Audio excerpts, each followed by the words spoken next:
Booked All Night is hosting live indie author interviews all February, including Ron Willow, Ashley Peters, Kim Barden, and Kelly Preston. Join our Discord to ask questions in the interview forums and find all dates and times at bookedallnight.co. The link's in the show notes.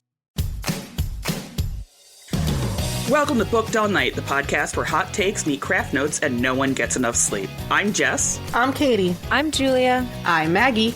Get ready for unhinged hot takes, A whole lot of books, midnight giggles, and zero shame. Grab your blankets, booklets, it's time to get booked all night. Welcome to Booked All Night, the podcast where hot takes meet craft notes and nobody gets enough sleep. I'm your host, Jessica Mary, and today I'm joined by Ashley Peters, debut author of In Stasis. Thank you for coming today. Thank you so much for having me. This is great. Tell me all about In Stasis. So, In Stasis is a dystopian or thewilderness survivalist speculative fiction novel. In it, our main character, Jessi, is forced to choose to flee to the forest with her dog, Janus, after facing a betrayal under a new authoritarian regime. And it's there that she has to learn how to literally survive in the wilderness, but also what does life look like in this new world? What does it mean to trust people again? And is there a chance of some kind of hope beyond what her current moment is? What is thewtopia? So someone just recently told me that, and I'm like, this is amazing, because people had pointed out how it's kind of, there's moments that are cozy. And they're like, can a dystopian be cozy? And someone offered up that thewtopian, essentially it's dystopian, but not forever necessarily. Like while you're going through something, there's more themes of resistance, community, surviving even from just like a mental state versus just, this is the world, we have to accept it as it is. Versus the all things are all bad all the time kind of feeling. Yeah. Mm-hmm. Yeah. Just gestures vaguely at the world currently. Yeah. Yes. So we're gonna warm up with a little quick game of some superlatives, just kind of like end of the yearbook sort of thing. I just have 5, and you're just going to tell me which character in the book kind of fits that description the best. Do you have any questions? Okay. Most likely to emotionally devastate readers and then apologize. Gosh. I feel like possibly there's a character named Delilah. Okay. I think Delilah. Yeah. Most likely to disappear into the woods and never explain. Definitely Jessi. Definitely Jessi or Janus, since the dog doesn't talk. Yes, your interview today is done by Jessi, and my dog is right here behind me. So thought that was appropriate.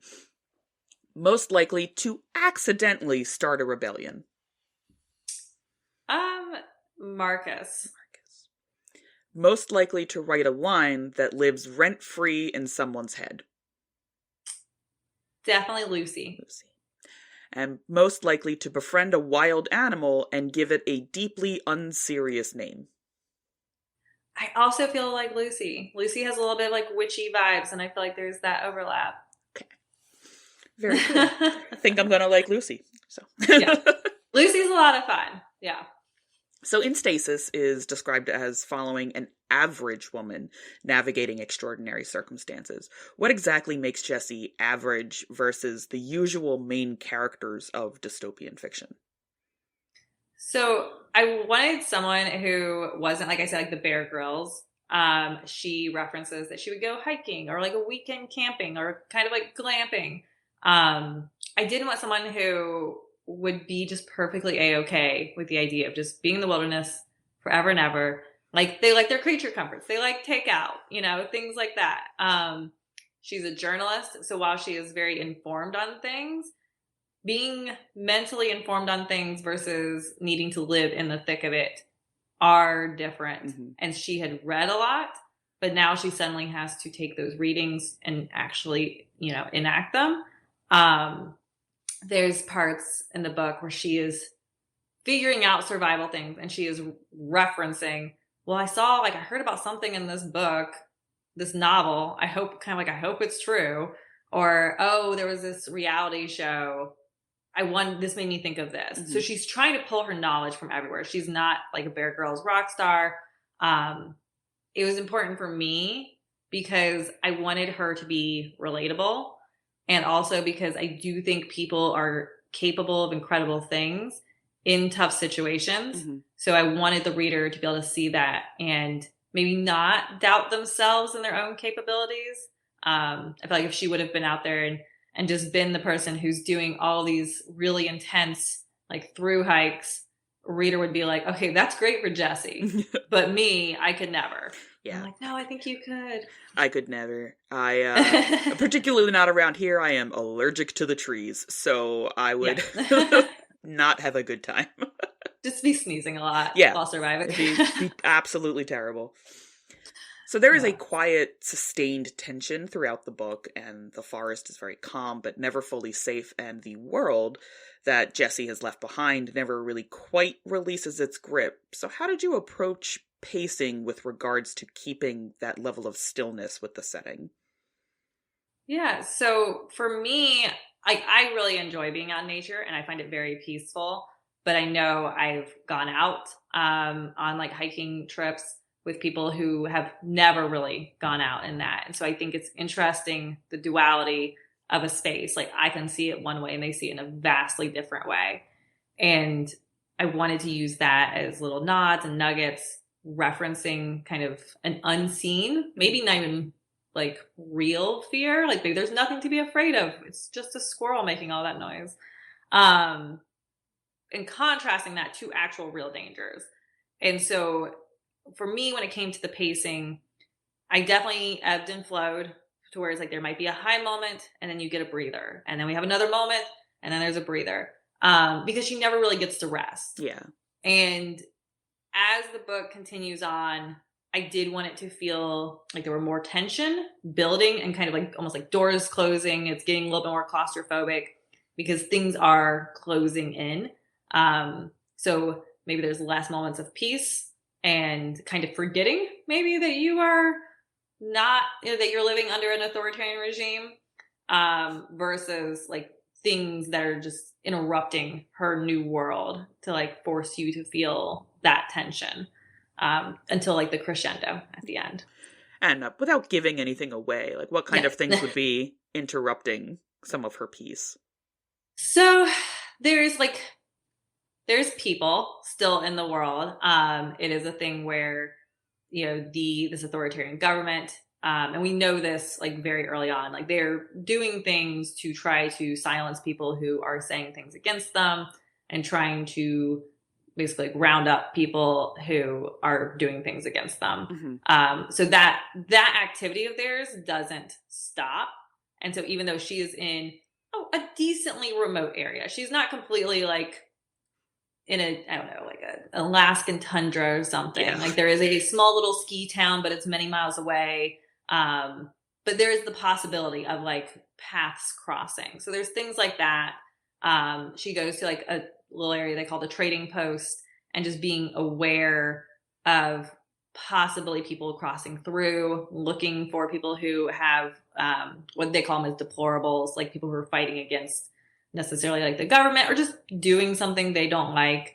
There's also just the aspect of like some survival things become more intense, where maybe there is like an incident, and if you were in the city or had access to like medical care or grocery store or something like that, it wouldn't be as big of a deal. But because now it's in this like tree house, this like glamping tree house, now suddenly it is a bigger deal. Yeah. Okay. So when someone finishes In Stasis, presumably late at night when they should have been sleeping to get a good night's rest, and they're just lying there staring at the ceiling for a while, what feelings do you hope that they are sitting with? So I know sometimes because of our world, when I say I'm like, oh, it's dystopian, and they're like, oof, don't know if I want to read like that right now. And I'm like, I hear you. However, I do hope when people finish, there's a little sense of hope. There is definitely a theme of community, and there is like a light at the end of the tunnel.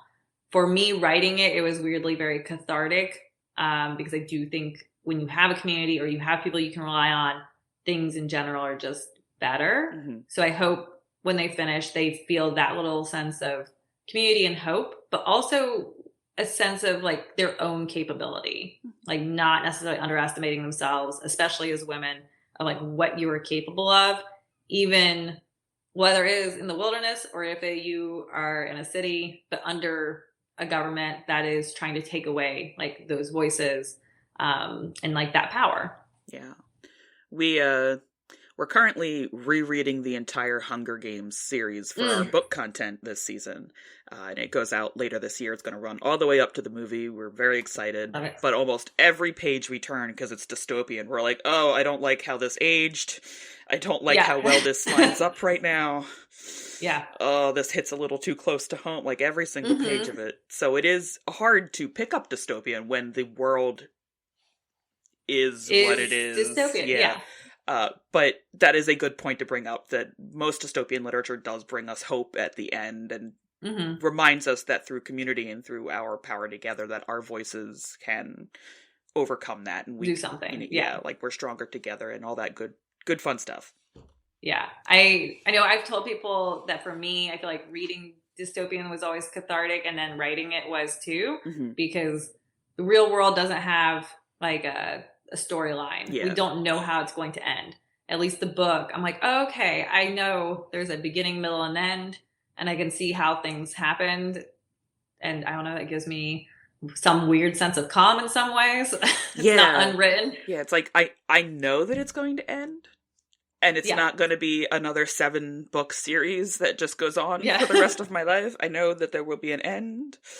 And it won't feel like January has been 6 years of my life. It'll be okay. I fully understand that. For a very long time, I only read like very dark literature and horror and dystopian, because I'm like, well, at the end of it, everything's okay. Yeah. And right now, everything is not okay. But here, it's okay. Yeah. Yeah. Totally understand that. With that, we come to the very first official game of the podcast. Awesome. Which is Never Have I Ever Spoiled My Own Book. If you've ever played Never Have I Ever at a sleepover, same rules. All of these are stereotypical readerly, writerly things to do. It is also the pettiest game that I play here at the podcast. I'm not above doing things like Never Have I Ever written a book called In Stasis. Never have I ever written a main character called Jessi. Like, absolutely petty. So just, forewarning. First official one is Never Have I... if you have done 5 or more of these, this is the important part. 5 or more of these, you have to spoil something from beyond Act 1, wherever you consider Act 1 ends. Okay. First official question. Never have I ever almost spoiled my book while trying to explain it. I definitely have. It's one. It's so hard sometimes. I know. Sometimes I'm like, I want to tell you all about it, but I have to do it in like 3 sentences. I can't. So, never have I ever deleted a line and immediately regretted it. No, I haven't. Wow. Very nice. I do that all the time. Never have I ever given a vague answer because the real one was a spoiler. I definitely have. That's 2. Never have I ever warned someone, don't Google it. About the book? About anything you... anything? Yeah. Oh, so yeah. Then yes. Absolutely, yeah. We used to have a question here, was like, what's the strangest thing you've Googled? And to date, my favorite answer has been cow insemination. I'm like, how do you top it? How? Yeah. How do you... I don't think I have one stranger. I do probably have one that, like, FBI might be more concerned with. Right. I think every writer has, like, the list where they're like, oh, they're doing their MFA. Okay, never mind. We'll ignore them for now. But cow insemination got me. I was like, sold. What? I can never ask this question again. Nothing will ever top this. This is too weird. The 5th one. Never have I ever spoiled something by accident in a draft note. No, I don't think I have. Okay. No? Yeah. I have. Sending stuff back and forth. Never have I ever trusted a reader with spoilers too early.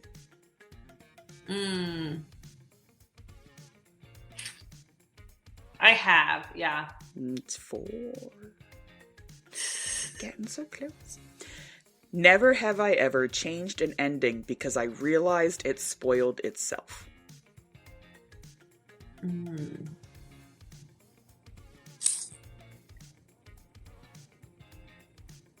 I've changed an ending, not because it spoiled itself, but I felt like it was too much of a French ending. Mm-hmm. Like it just ended too abruptly. Yeah. Okay. Yeah. Never have I ever spoiled a theme without meaning to.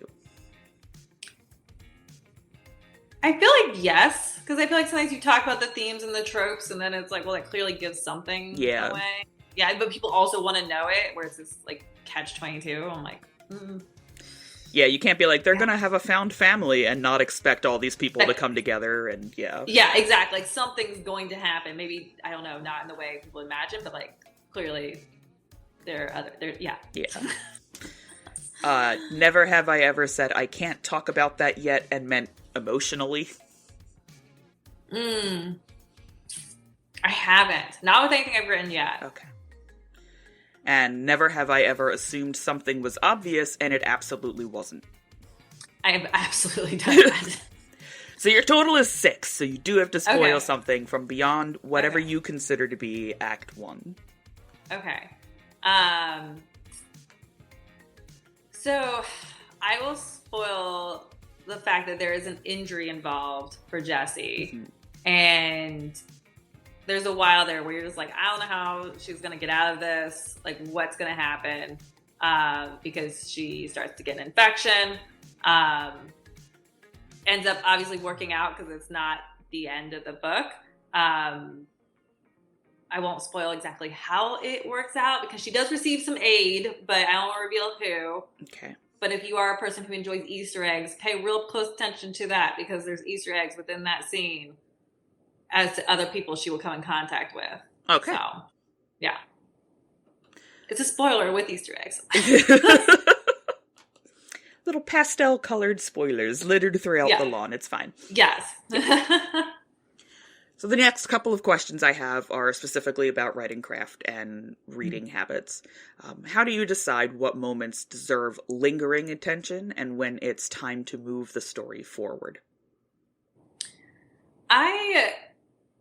So I will write, and honestly, like so much of it just comes from like how the words pour out for the first draft. And then I will go back and be editing things and feel like, is this lingering too long? Do we need to move this along? Am I like really stuck on just musing about like the forest or the trees or something? And really trying to balance that. I do think I've been very fortunate where between like first draft readers, like with my partner or beta readers, making sure it's not becoming too whimsical or purple prose-ish, because I'm like, yes, I want this to be a love letter to nature, but I also want to make sure I'm not just getting like stuck in like trees, basically. Yeah. So I feel like it's more in my editing that I'm like, okay, we need to shift this or shift that. And then if it's like, if I'm trying to make it more claustrophobic, I definitely think on those, it's more moving things faster and there's less descriptors, or the descriptors are more bitey. Mm-hmm. As a debut author, what part of the publishing process has surprised you the most? I think the like most, surprising wise was how long editing takes. Because like I wrote it all in approximately like 4.5-ish months. Mm-hmm. And I thought like, oh, okay, I don't know, I just thought editing would be faster. And then it was just a lot slower. And then going over it so many times, even went over it like sentence by sentence backwards in the novel. So my brain wouldn't like fill in portions before sending it to a person. And I'm just like, I am ready to be done with this part. Like I'm done. It's good. The commas are all correct. Like let's move forward. How long did it take you to complete your edits? So in total, it was, let's see here, probably like 8 months. Yeah. It was literally like double. Yeah. And I think that's where I was like, oh, it's going to be about the same amount of time, maybe a little less. And I was like, oh, this is not at all the same amount of time. I 100% believe that with my whole body. So I'll write stuff down. I'm like, all right, this is great. And I go back through and I correct all my grammar and I send it off to somebody. And I'm like, did you just dip it in red ink? What is this? And you spend, what is this? Yeah. And you just spend months on like one chapter. And you're like, I could recite it to you now. Yes. Yeah. Oof. Yeah. Yeah. That and the formatting. Formatting was just like a beast to do. And I felt like a lot of the information out there was kind of felt like that scene from Schitt's Creek where they're like, oh, you just fold in the cheese. And I'm like, cool. What does that mean? Yep. I don't understand. And they're like, you just do this. I'm like, I don't understand what you're saying. Yeah. Yeah. When I was an undergrad doing my writing program and my classes were like, oh, just put it in manuscript format. I'm like, what is manuscript format? Because my entire life has been MLA format. Yeah. And what they mean is put it into Chicago format. Mm-hmm. But if you go online and you search manuscript format, they're like, yeah, manuscript format. And you're like, fold in the cheese? Like, what? Yeah, like, can we get a better definition, please? So, for everyone wondering, when you do your manuscript format, you have your heading of your chapter number or title, and the first paragraph is not indented. All of the rest of them are indented, and depending on your schools of thought, this also applies to sections and not just chapters. Mm-hmm. What a pain in the butt. Yes. But if you set it up in whatever you're working in ahead of time, it does make it streamlines like that easier. process. Yeah. So look up how to set it up and then get it all together. So my last question for this section is, when you are reading for comfort and creative kind of replenishment, what kinds of stories do you find yourself reaching for, and how do those particular reading habits shape your own work? I read a lot. So I do read a lot of dystopian books. And we were talking about like Hunger Games. And it's funny, because like, for me, I feel like dystopian, like it indirectly covers all these other ones too. Because like I'll read that. I'll read like a ton of Margaret Atwood, Augustina Basterica, who wrote Tender as the Flesh and The Unworthy. Mm-hmm. Like I love hers. And then there's ones that cross over into horror as well, because like in America, Tender as the Flesh is horror. Yeah. And I'll read other that are truly horror books. I'm like, okay, I understand how this one ended up there. And I read a decent amount of sci-fi and kind of mix between like soft sci-fi and like hard sci-fi. Mm-hmm. My family and I, we read This Is How You Lose the Time War.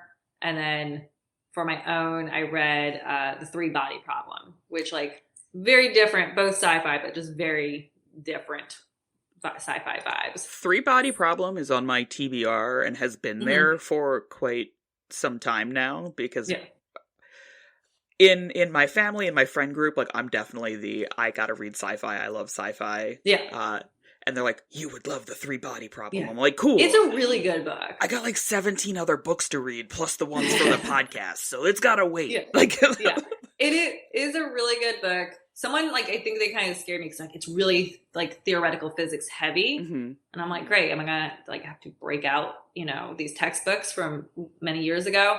It's not bad, like, with that. Like, as long as you can, I don't know, if maybe you don't understand 10% of the physics, like, you'll be fine. Yeah. I'm amazed how much the first book and the TV show, like, are spot on. Oh, like, wow. The translation was amazing for the most part. Like, there's little things. That's really But I recommend it. It's a fast read, even though it's like 500 pages. With the note about, like, very field-specific things, we had also read R.F. Kuang's Catabasis or Catabasis, depending on what country you're in and how you want to pronounce the word. And there are these whole sections of BS philosophy, academia speak. And I had come from an English major background, so I was like, yeah, screw this whole world. And my producer Rob, also, who normally is here and is not here today, also comes from a similar background, but our other hosts don't. So they're like, what's going on here? And I'm like, what's going on here is academic bullshit, and Yeah. and it's great. It's written so wonderfully, and they're like, I don't get it. I'm like, okay, we're moving on then, That's on my list. I could see that, and I feel like anything that she writes, I am obsessed with. Because I read Babel, and then immediately I was like, I wish I spoke more languages. Because it was just so interesting, but so well done. Yeah, if you came out of college or university with academic trauma, Catabasis is definitely like that cathartic reading. Okay, I'm gonna love it. Yeah. Be like, Yeah. She was describing professors, and I'm like, I've had that professor. You're like, I've had this teacher. I know her deeply. Like, yeah. That brings us to the second game of the podcast. This is a literary would you rather kind of sleep deprived edition. And I give you, would you A or B? Mm-hmm. Would you rather write only slow burn novels forever or only fast paced ones? Slow burn. I feel like I'd lean that way. I'm like that just probably makes more sense. Would you rather be praised for your prose or for your character work?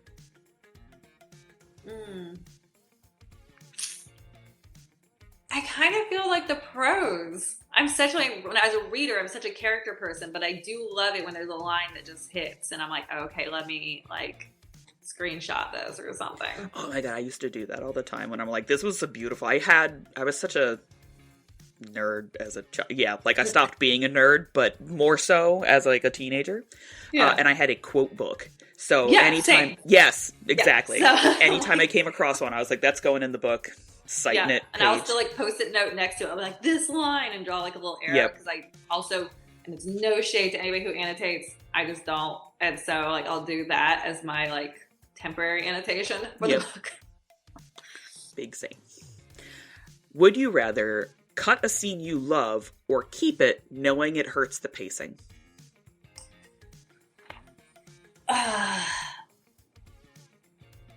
I think if I loved it, I probably would keep it. I think I would keep it. If I really loved it. If I just had strong feels, then maybe I could cut it. Some scenes are hard to cut out, man. It's but I worked so hard on it, and I have, it's my baby. Would you rather revise endlessly or let something stay imperfect? I feel like I would let it stay imperfect. As long as it wasn't so, it wasn't impacting something negatively. I read Leave the World Behind. Because I liked the show and I wanted to read the book, but it's definitely one of the comps I'll give. And there was a spelling error. And it was whatever it was, it changed it from the word it was supposed to be to another real word. And I was like, wait, that doesn't make sense. And I was like, oh, it's a spelling error. But it was still just so, the whole book's so good. I was like, okay, whatever, it's fine. I Speaking of Hunger Games, which we mentioned earlier, I had the Kindle edition when it first came out, and so I have my original notes left in, which has been really fun to be like, what did 2012 Jessica think of the Hunger Games? Yeah. And I wrote almost nothing in it, except I highlighted the word mutation, and I was like, they spelled mutation wrong. And now I'm like, oh, Jessica.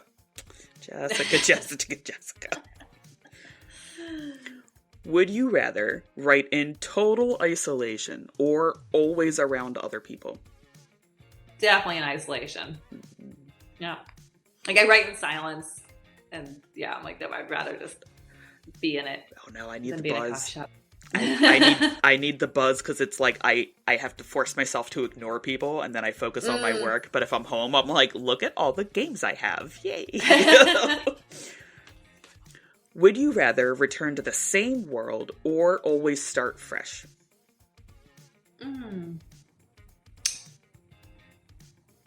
I think the same world and maybe different times. Different. spots within like the time strand. Yeah. So in my head, I'm like, yes, it's the same world, just different times of the same world. I miss stuff like that. I feel like there was more IP work like that when I was younger. There was like stuff like Forgotten Realms and Dragonlance, and it was all these things happening in the same universe. But so take that, publishing, please. Give me more IP work. I would love to return to the same worlds over and over and over again. Yeah. And definitely if it's like little nods to where if someone really wanted to nerd out and deep dive into it, they could notice things, but someone else might not, and it's not going to hurt it. Just, you know, it's the nuggets for us nerds. That's all. Exactly. Yeah. Would you rather have quiet, devoted readership or sudden, overwhelming attention? I mean, I'm going to say the sudden, overwhelming attention. I'm a Libra. I can't help it. It's not my fault. I'm not going to say no to, like, going viral or something. Oh, no, I'm a bestseller. Who wants that? Yeah, exactly. Yeah. And the last one for the game is, would you rather have endings that devastate or endings that quietly haunt? I want endings that quietly haunt. Yeah. Something that lingers where you keep talking about it, even though it's like a week later and you thought you were past it, but it just keeps getting its way into conversations. Yeah. You know what did that for me? It was not a book. It was BioShock, the game. Oh, yeah. No, yes, I say, yeah, I'm like, I guess, aware of it. Yeah. But, yeah. They had used like a game mechanic, and it came around story-wise, and I don't want to ruin it for you because you should play it. Everyone should play BioShock. And it was just like, I still think about that you just wrote this off as part of the gameplay because of how many other games that you've played, and I'm like, you bastards. Yeah. Like, how dare you? But it was still like so wonderfully done. So this very final round of questions is totally unhinged. I just make up some absolutely nonsensical questions.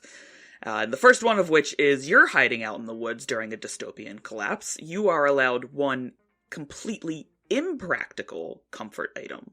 What is it, and why is it worth the risk?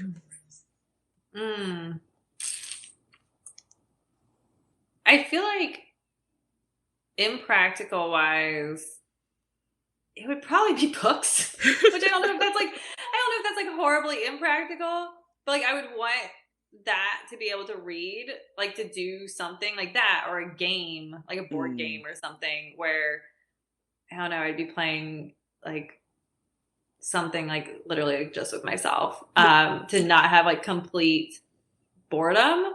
Yeah, I feel like something like that, which I guess is not like the most impractical thing. Yeah. I will say, I think the most impractical thing, because we go camping a lot, we'll do the pour over coffee with like the Chemex, like the glass thing. Yeah. And so even when we go camping, we bring that. And every time we bring it, I'm like, we have to like put stuff around it to make sure it doesn't break. Yeah. As we're getting in and out of the car. And I'm always just like, imagining other people who do more like intense through hiking, seeing us with like our Chemex and just having like this judgmental like thought, because it seems very impractical, but it makes really good coffee. So I'm like, okay, maybe that'd be a good one at like the glamping hideout post. I mean, it seems less I had a professor that had a travel French press. Yeah. So he's like, is this bougie? We're like, yeah. Yes. Yeah, that's pretty bougie. If In Stasis were a candle, what would it smell like? I think there would definitely be notes of like juniper and something kind of like earthy. Like, I don't be like damp, but kind of like a damp forest park, like that, and juniper-y, but like light, because there's wind, breeze, and whatever stuff like that. It's not like not a damp funk, just damp, like just earthy. Juniper and funk. Yeah, juniper and funk. Be like, oh, okay. Flies right off the shelves. Yeah. So, in a real survival situation, are you the calm problem solver, the constant internal monologuer, or the person saying, this is fine, when everything is, in fact, not fine? I am probably between the problem solver and like the internal monologuer. I'm definitely a problem solving person. I think I do decently well in like high stress, like crisis-y type situations. Mm-hmm. But like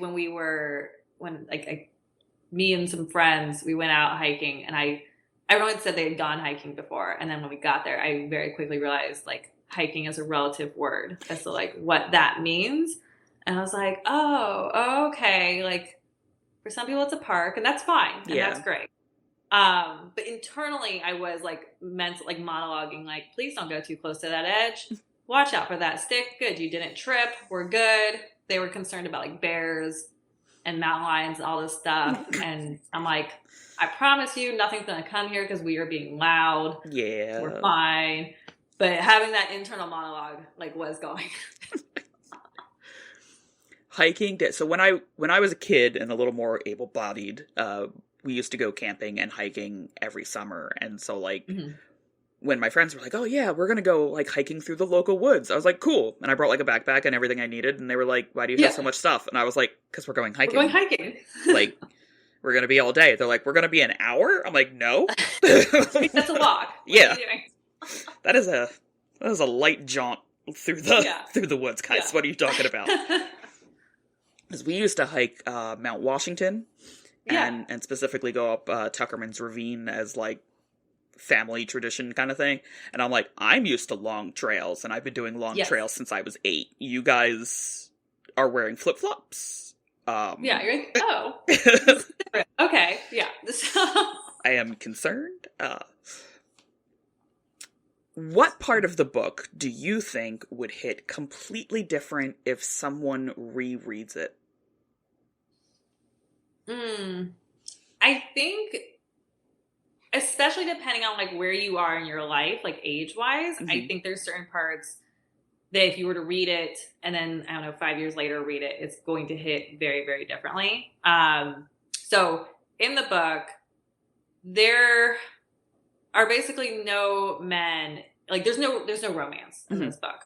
I very intentionally made it to where there's no men as a main character helping Jessi, because typically, even if there's a man adjacent, they will get all the credit for even if something the woman does. Yeah. And being like a wilderness book, I didn't want it to be a thing where someone read it and they're like, oh, well, this big, strong guy, like, got all the wood or something. I'm like, okay. So I just eliminated them. Like, if they're close to her, assume that, like, they're not straight. Or they're bad. So, like, very intentional. But she has these relationships with like different like interactions, I should say, with different men. And I think if you were to read it when you were like young 20s versus like mid or 30s, it's going to hit very differently. If someone was to read it and then like within a quick span of time go back and reread it, there are a lot of little Easter eggs where it's like a play on words to give you clues as to kind of like who she can trust, who she can't trust. Like I'm a big patterns person. And so if you're curious about patterns and you look and you're like, oh wait, I noticed all of these things, all the like times like these things are happening, these words are being used. Oh wait, in this situation, these words, like characteristic descriptors or like adjectives are being used. Oh wait, that person ends up being like, good or bad or whatever. To where I think reading it a second time, it would stick out more, because as I was writing it, I didn't want it to be blatantly obvious, but I did want it to be enough to where if you were like me, you might pick up on it. Or if you read it a second time, you would be like, oh, I see. Yeah. What is one question you secretly hope readers don't ask you? And what is one question you really wish they would ask? I think the not asking. So it's written in like an epistolary style, where it's very like diary. It is also though in her head. It is very much so this internal monologue. So as for how, like logistically, something that's in her head is instantly on this paper that you are now reading. it just happens. Like, she's not sitting there writing it out past tense or something like that. Like, it is just like you are in her head, and its date is noted so that you know the span of time of which for her survival, and then also like what the state of the country is being. So you can kind of see like how things are descending. But logistically, it's like, well, like it just jumps from here to your hands. I contemplated making it more sci-fi to where there could be tech that would logistically provide that bridge. But then I was like, that's a very different vibe, and that's not what we want. So we're in her head, and that's I believe that we're all hidden. I'm like, just like roll with it. The question, I think, like some people have asked, and I always think it's cute when people ask, because everyone who reads it falls in love with the dog. And I have my dogs, and people are always like, oh, who's it based on? And I like do love that question because I am such a dog person. So my answer always is that it's based on all three of them. I do think it's hysterical when people are like, oh, I envisioned like a corgi or like a little terrier, because one of ours is like a Jack Russell corgi. So I'm like, did I somehow put more of you in here and like subliminally and not like realize it somehow? Or I don't know. They've just seen photos and they're like putting him in there too. But yeah, Janus is my dogs. all of them together. I'm like, everyone has a Janus. Everyone has a Janus. Yeah. And finally, we ask this of all of our guests. Is there anyone that you would like to give a shout out to today? Anybody from workshop partners to beta readers to agents, editors, or publishers? So my editor was amazing. Her name is Megan. Let me find her Instagram because I want to mess up. Her Instagram is Clarity Copy Co. She was really great. She edits a whole bunch of wide variety of types of things. And I think this was like a little like out of the box for her, but she was like very excited because of the themes and the premise. So her, definitely a huge shout out to my partner, Danny, because he has been through all the iterations from when I very first started, and I was like, hey, I just have this idea. Like, I don't know. I think I'm going to write it. And it was like, I had like 2 chapters, and it was like just talking about like being in the forest while the world is like burning. And I'm like, it's going to do something. So he's been through all of it, and including when I changed the ending. So if I don't have everything memorized, there's a chance he might as well. And then, yeah, just like, I mean, in general, just always, I'm so grateful for like all my beta readers. There's another author here in Austin, Rosia. She wrote, let's see, is it, I want to make sure I have, because she's 4 books out now, and I want to make sure I'm getting it correct. Yeah, Rosia Carranza. Her first book was Blood in the Blackthorn, and then she wrote My Dreams Come True. The one's a fantasy series, the other one's a horror. But the author community in Austin has been really amazing and super supportive, and I think she was one of the people who most has been like the best cheerleader and source of information. So I'm always grateful for that too, because, you know, like, you can do all the Googling, but it is really nice when you know you can just chat with other humans. Yes. Just part of the reason we ask this, because it's like very rarely that someone does all of the work by themselves. And like, I think there's so much misinformation out where people are just like, oh, you sit down, you write the book, and you send it out. I'm like, no. There's like 100 steps in between there. Yeah. At least. Before I'm even finished the draft, there's like 100 steps. Are you kidding me? Like, what? Yeah. Thanks for staying up with us. Follow us on Instagram and Threads at BookedAllNightPod. Drop a comment to let us know what you thought of today's show, and join our Discord server for giveaways, excerpts, and more. It's still in the works, but we're aiming for 100 members. Catch our live author interviews on YouTube and leave a question for our guests on our Discord server.